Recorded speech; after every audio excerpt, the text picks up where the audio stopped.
Bonjour à tous, bienvenue sur les webinaires Jeudi de la recherche paramédicale proposés par le réseau Recherche et Innovation paramédicale du GIRSI Grand Ouest. Aujourd'hui, la parole est donnée à Rodolphe Bailly qui va nous présenter son projet de recherche sous un format un petit peu différent d'une présentation habituelle, avec finalement un œil critique sur celui-ci. Donc, je lui laisse immédiatement la parole. N'oubliez pas que ce webinaire est enregistré et que la vidéo sera accessible sur la chaîne YouTube du CHU d'Angers. Rodolphe, c'est à toi. Merci beaucoup. Bonjour à tous. Donc, effectivement, je suis Rodolphe Bailly, je suis kinésithérapeute, docteur en sciences. Je travaille à la Fondation IDIS à Brest et dans un groupement d'intérêt scientifique qui s'appelle le BioChild, qui est adossé à un laboratoire INSERM qui s'appelle le LATIN. Donc, merci beaucoup au GRC Grand Ouest de m'avoir proposé de faire cette présentation. Effectivement, on va parler du projet Partnership ensemble et de voir comment il s'est construit et comment il a maturé au fur et à mesure des critiques qui ont pu lui être apportées. Donc juste dans un premier temps, si ça veut bien marcher, pour contextualiser, donc effectivement je travaille à la Fondation IDIS, qui est une fondation qui gère différentes structures de soins sur le territoire breton, essentiellement dans le Finistère.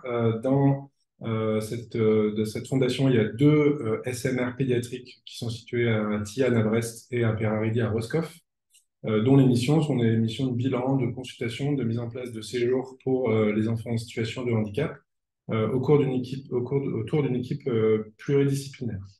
Donc pareil pour amener des éléments de contexte, donc une importante cohorte d'enfants qui sont suivis à la Fondation ICDIS sont des enfants avec paralysie cérébrale.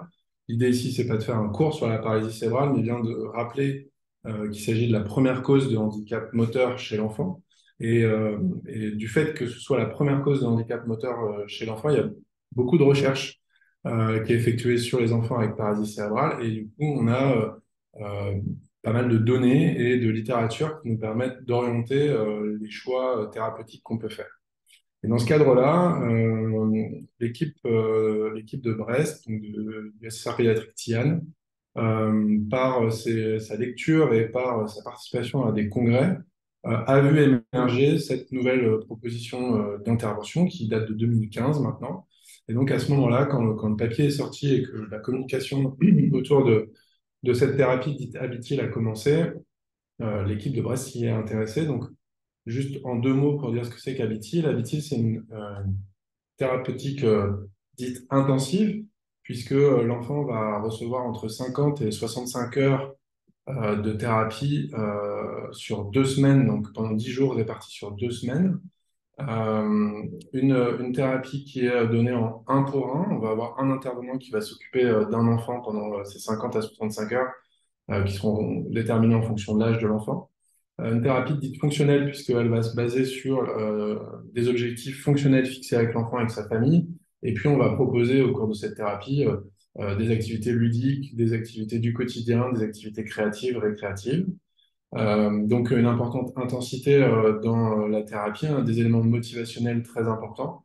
Et puis, une notion de structuration, de difficulté croissante dans les propositions qui sont faites à l'enfant. Dans ce premier papier qui est sorti en 2015, qui s'intéressait à 22 enfants avec une atteinte unilatérale d'environ 9 ans, on a vu qu'effectivement, on pouvait s'attendre à avoir un effet assez substantiel sur les capacités au niveau des activités des membres supérieurs de ces enfants, mais aussi au niveau des membres inférieurs. Donc, ça a fortement intéressé les thérapeutes de la Fondation IDIS qui sont allés se former en Belgique directement auprès de l'équipe de Yannick Benenhaft. Et donc, ça a permis de mettre en place en 2017 le premier stage Habitil en France qui a donc eu lieu à Brest grâce à l'aide de l'équipe de Yannick Benenhaft. Et puis, donc l'équipe a continué son expérience, a fait d'autres stages avec ou sans l'équipe de Yannick. Et on a pu être impliqué dans la rédaction et la réalisation par la suite d'un grand projet qui s'appelait le projet CAP, auquel a été associé en plus un PHRIP. Donc, le projet CAP, c'était quoi? C'était un projet multicentrique européen. En fait, c'était la jonction de deux essais contrôlés randomisés, dont l'objectif et était d'évaluer les changements induits par la thérapie habituelle chez des enfants avec paralysie cérébrale en âge préscolaire, non des enfants de 1 à 4 ans.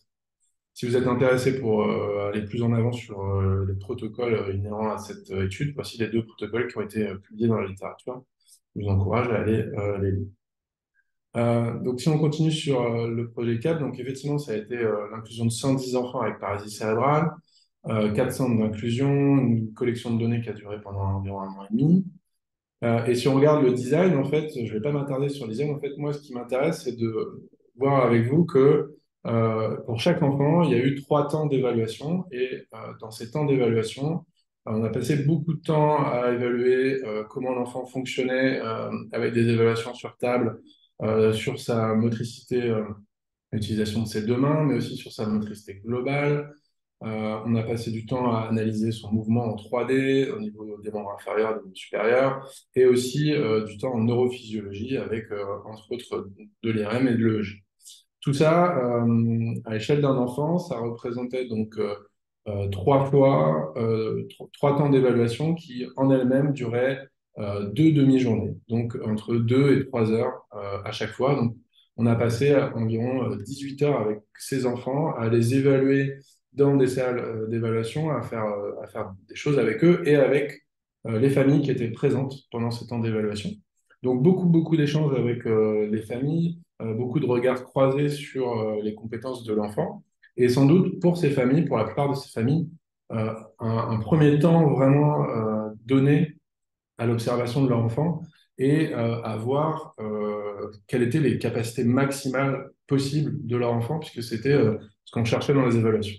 Et donc, je vais passer assez rapidement, mais il y avait 2 groupes dans l'étude et il y avait un groupe contrôle qui, elle, était évalué sans qu'entre les deux, il y ait la thérapie habituelle qui était donnée.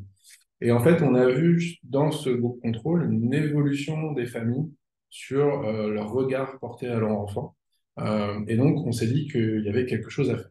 En parallèle de ça, avec notre expérience de stage, on a pu voir que des familles nous disaient c'est super ce que vous faites, on est extrêmement satisfait des bénéfices qu'on peut voir sur notre enfant, mais par contre, on est mis à la porte, puisqu'effectivement, pendant les stages, les familles ne participent pas, ne sont pas là, ne voient pas ce qui se passe. Et donc, elles se sentaient mises à l'écart et ne pas pouvoir comprendre. Donc, ceci, ça a cheminé dans notre tête et on s'est dit, dans un premier temps, bah, on va expérimenter la participation des familles, que les familles puissent être plus présentes pendant les stages. Donc ça a été proposé en 2020. Je vais passer rapidement, c'est juste pour illustrer au niveau de photos. Donc, il y a eu des activités qui ont été proposées à l'échelle du groupe d'enfants, à l'échelle du groupe de parents. Euh, le fait que les parents puissent venir sur le stage pour observer ce que faisait l'enfant, pour participer aux activités que faisait l'enfant, et aussi qu'on demande à ces familles et ces enfants de réaliser des activités à nouveau à la maison, activités qu'elles avaient pu voir pendant le stage. Et donc ça a été extrêmement bénéfique. En tout cas, les familles nous ont rapporté une importante satisfaction de pouvoir participer à ça et de pouvoir se sentir acteurs dans les stages. Donc, on a capitalisé sur cette expérience, on a ajusté en fonction de ce qui était possible. Je vous rappelle que 2020, donc voilà, donc il y a toute une réflexion qui a été menée autour de ça pour proposer en septembre 2021 une lettre d'intention au PHRIP pour un projet qui s'appelait Pacte.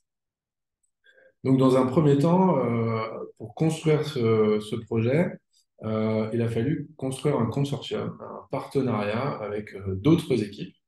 Donc, il y avait une relation déjà particulière avec l'équipe d'Angers, puisqu'elles ont été incluses dans le projet CAP et donc on a pu mener des stages déjà ensemble. Donc, on savait travailler ensemble autour de ces stages, on avait déjà commencé. Et puis, quelque chose de très naturel aussi avec les HCL de Lyon, puisque en parallèle, ils avaient développé cette compétence de stage de rééducation intensive et que par ailleurs, on est impliqué dans d'autres projets ensemble. Donc, voilà le consortium Brest, Angers, Lyon qui s'est construit et qui a construit la thématique et la méthodologie autour du projet PACT.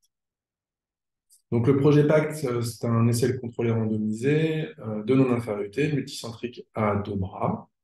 L'objectif principal de ce projet PACT était d'évaluer si le fait de combiner un stage habituel de 32 heures et demie et un programme à la maison en accompagnant les familles de 32 heures et demie aussi était non inférieur à un stage habituel. Donc l'idée là, c'est peut-être de vérifier si on a des effets qui sont au moins aussi importants que ceux qu'on peut observer dans un stage habituel normal de 65 heures chez des enfants de 6 à 12 ans avec paralysie cérébrale unilatérale. Dans le cadre de ce projet, donc, il y avait des évaluations qui ont été proposées.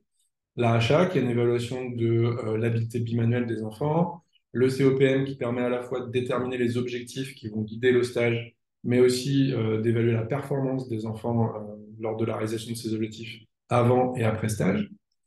Des questionnaires qui, d'une part, permettaient d'évaluer le niveau de participation sociale des enfants avec le Pédicat, leur niveau d'activité avec l'Activeline, et puis des questionnaires plus à destination des familles, EPS et PES, qui cherchent à évaluer la capacité d'agir des familles, en tout cas leur sentiment de capacité d'agir et leur habilitation.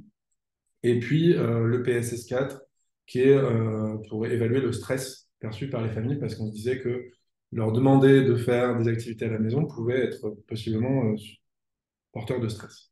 Et puis des entretiens qui avaient vocation à évaluer le ressenti des familles, leur satisfaction par rapport à ce projet et à ce stage. Et donc, voilà, le PHRP Pacte a été déposé sous forme de lettre d'intention et la lettre d'intention a été refusée en 2021. Plusieurs éléments à ce refus. Le premier qui nous était donné, c'était la faisabilité. Questionnement sur est-ce que ça semble faisable de proposer la modalité comme on l'avait proposé. Deuxième élément sur les aspects économiques autour des stages. Voilà, est-ce que ça coûterait plus cher, pas plus cher, etc. On a senti qu'il y avait un sujet autour de ça. Et puis, le troisième élément qui n'était pas écrit de façon objective, on va dire, mais qui transparaissait parmi les commentaires, c'était quelle est quid de la place des uns et des autres, des thérapeutes, des familles. Est-ce que c'est pas transformer un peu les familles en thérapeutes?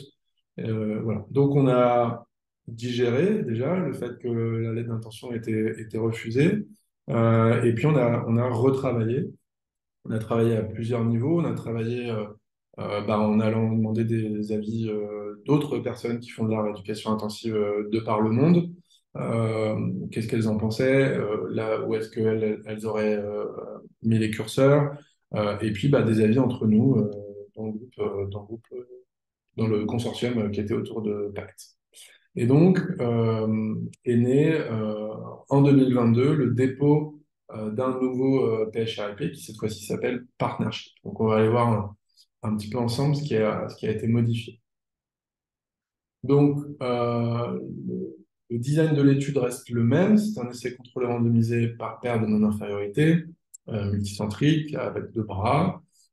Et l'objectif principal, cette fois-ci, est de comparer l'efficacité à 3 mois d'un stage partenaire, on va y revenir, à un stage habituel classique. Donc, on est sur la même structuration de pensée, sauf qu'on a ajusté,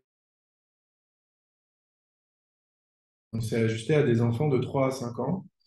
Pourquoi? Parce que, vous allez le voir après, on s'ajuste aussi beaucoup sur l'accompagnement familial et qu'on se dit que dans la tête des thérapeutes actuellement, il est sans doute très entendable d'accompagner les familles de façon assez précoce comme ça dans l'acquisition motrice de leur enfant entre 3 et 5 ans. En tout cas, ça se défend beaucoup plus que sur des enfants plus grands. Donc là, c'est des aspects, on va dire, un peu politiques. Et puis, sur la structuration en elle-même des stages, eh bien, le ratio entre les activités demandées à être réalisées au domicile par la famille et la quantité d'habitude est diminuée, puisque, il y a 35 heures d'habitude et 15 heures de programme au domicile. Et pourquoi ces 15 heures? Parce qu'en interrogeant les familles qu'on a pu accompagner dans les stages, elles nous ont dit que 1 heure et demie d'activité par jour, ça ressemblait à quelque chose de réaliste et de faisable pour elles. Et donc, on est parti là-dessus. Et en fait, dans le cadre de nos expérimentations, on a testé déjà cette quantité d'une heure et demie par jour qu'on peut demander pendant 10 jours consécutifs à une famille. C'est tout à fait acceptable et faisable pour les familles. Donc voilà, d'où l'ajustement. L'ajustement a eu lieu aussi puisque effectivement le groupe partenaire va bénéficier d'apports théoriques en amont des stages pour soutenir en fait les familles dans la réalisation des activités à la maison. Donc ces apports théoriques seront donnés avant le stage et vont permettre à la famille de savoir ce qu'est la paralysie cérébrale, qu'est-ce que ça impacte sur la motricité de leur enfant, comment on peut accompagner l'apprentissage moteur de l'enfant de façon théorique et pratique. Et cet ensemble d'apports théoriques ne va pas être donné avant le stage au groupe Habitil, mais il sera disponible une fois que l'enfant sera sorti de l'étude.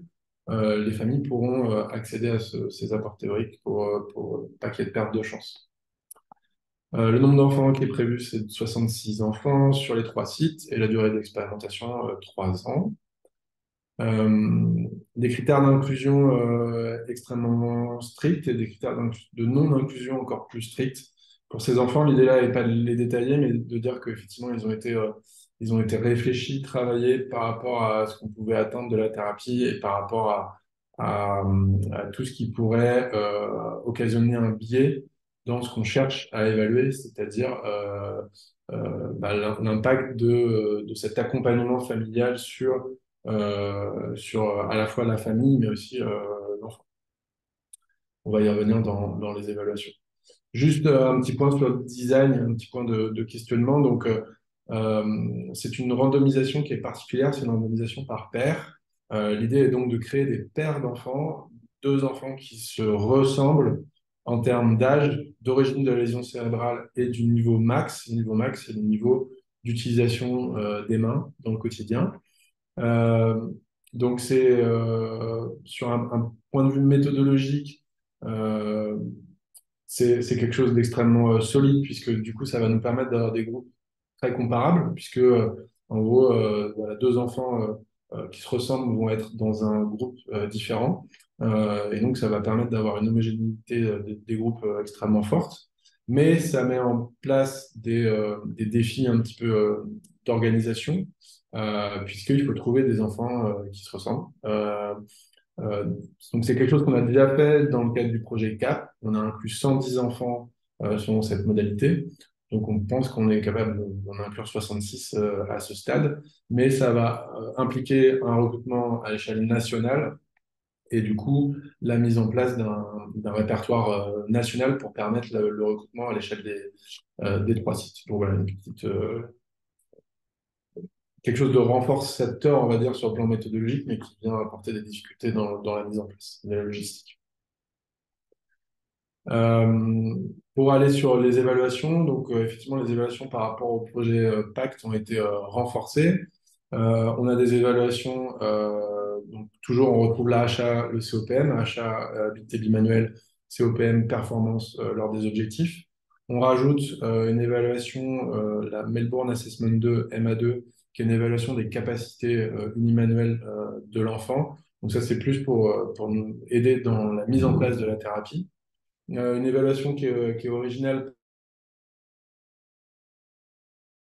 de la relation entre le parent et l'enfant dans le cadre d'une situation de jeu. Donc c'est quelque chose plutôt du ressort psychologique, c'est de voir effectivement quelle est la relation et l'hypothèse c'est que les stages partenaires comme on va les proposer vont modifier ces aspects de relation. On retrouve des évaluations par questionnaire. Euh, se rajoute à celle de PACT l'indice de développement moteur, psychomoteur de l'enfant. On a modifié le PSSS4 par le PSI parce qu'il nous semble plus faisable et acceptable dans la réalisation par le parent. Le WUCOL qui est une évaluation de la qualité de vie. Et le AMED qui est une évaluation par questionnaire des possibilités offertes à l'enfant dans son quotidien à la maison pour soutenir son développement moteur. Donc pareil, l'hypothèse, c'est que ça va changer et qu'il y aura plus de possibilités offertes à l'enfant après le stage.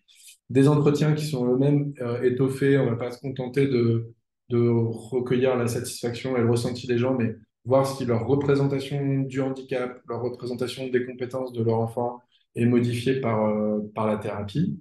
Et du coup, voilà, les enfants vont faire le stage, suivre, euh, être évalués juste après stage, et puis 3 mois après, on les réévaluera à nouveau. Et je voulais juste rajouter qu'il y a en plus une étude médico-économique qui a été ajoutée pour voir si il y a une des modalités qui a un impact plus positif l'une par rapport à l'autre sur la consommation de soins à terme de ces familles et de ces enfants.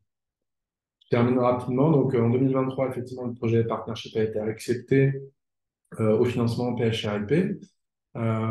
Commence maintenant le parcours du combattant pour les aspects réglementaires, la rédaction du CPP, mais aussi en parallèle la rédaction de modules et d'éléments à l'intérieur du projet qui doivent encore être affinés. C'est-à-dire, par exemple, comment on accompagne les familles, quel module, quel apport théorique on leur fait, la grille d'entretien pardon, qui doit être réalisée pour savoir si on évalue bien tout ce qu'on veut, et aussi une application numérique pour pouvoir soutenir les activités faites à la maison. Donc, tout ça est en phase de développement. Juste pour conclure, cette slide, c'est de dire que par rapport à ce projet, donc l'émergence des besoins a eu lieu en 2019, et puis après, on voit que ce projet il s'est nourri de plein d'échanges, d'expérimentations, de choses qu'on a mises en place, qu'on a testées, pour pouvoir aboutir aux premières inclusions, on espère, au deuxième semestre 2024. Je vous remercie pour votre attention. Je vous laisse mon adresse mail si vous avez une question par rapport à ce projet. Je suis disponible. Merci.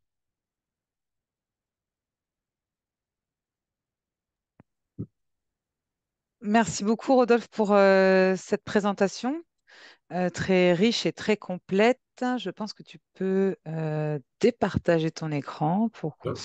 Voilà, super.